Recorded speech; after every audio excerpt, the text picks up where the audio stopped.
দর্শক, বন্যা পরিস্থিতির খবর জানবো। ফেনী থেকে যুক্ত হবেন সহকর্মী আব্দুল্লাহ আল মামুন। মামুন, নিশ্চয়ই আপনি আমাকে শুনতে পাচ্ছেন। জানাবেন আসলে ফেনীর কোন কোন স্থানে এখনো পানি রয়েছে, দুর্গতরা বা এখন আসলে কি ধরনের সমস্যা বা কি ধরনের ভোগান্তির মধ্যে রয়েছেন?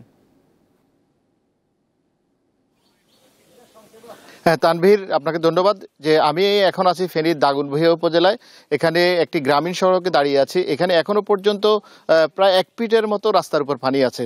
অর্থাৎ পানি আসলে ধীর গতিতেই পানি প্রবাহিত হচ্ছে, আস্তে আস্তে পানি নামছে, যার ফলে এখনো রাস্তাঘাট দৃশ্যমান হয়নি। অনেক বাসা বাড়ি এবং ঘরে এখনো পানি আছে, যার ফলে মানুষের আসলে ভোগান্তির কথা বলতে গেলেই মানুষ অনেক কষ্টে দিনাতিপাত করছে। বিশেষ করে নিম্ন আয়ের মানুষ যারা, তাদের ঘরের আসবাবপত্র জিনিসপত্র সব নষ্ট হয়ে গেছে। তারা যারা আশ্রয়কেন্দ্রে ছিল তারা বাসায় ফিরে এসে দেখেছে যে তাদের জিনিসপত্র সব আর কিছুই নেই, অর্থাৎ নষ্ট হয়ে এখন আর এগুলো ব্যবহার অনুপযোগী হয়ে পড়েছে।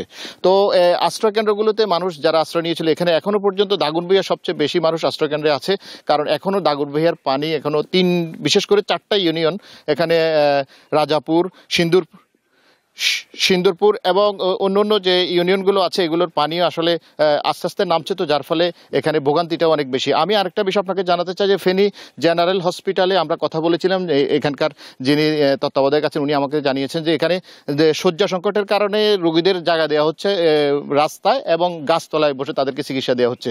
সেক্ষেত্রে তাদের দাবি হলো যে, রোগীরা দাবি জানিয়েছে যে তাদেরকে যেন অন্তত তাঁবু টাঙিয়ে হলেও তাদেরকে চিকিৎসার ব্যবস্থা করা হয়। আরেকটা বিষয় আপনাকে জানাতে চাই যে, আমি ক্ষয়ক্ষতির যে বিষয়টা বলতে চাই সেটা হলো, আমি কালকে সোনাগাজী গিয়েছিলাম। সেখানে ফল্টি জোন হিসেবে পরিচিত নবাবপুর এবং মঙ্গলকান্দি, এই 2 ইউনিয়নে প্রচুর পরিমাণ পোল্ট্রি শিল্প আছে।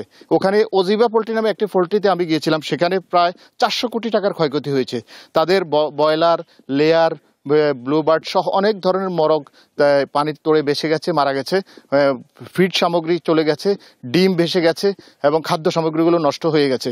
যার ফলে এরকম অসংখ্য খামারি ফেনীতে আছে যারা এই বন্যার কবলে পড়ে তারা অনেকটা নিঃস্ব হয়ে পড়েছে। তারা এখন যেটা দাবি করেছে যে তাদেরকে রসুল আহমদ রাসেল, ওই ফিডের স্বত্বাধিকারী, উনি আমার কাছে অনুরোধ করেছেন, বিনীতভাবে অনুরোধ করে জানিয়েছেন যে আমি যেন জানিয়ে দিই যে তাদের যে ক্ষয়ক্ষতি, এটা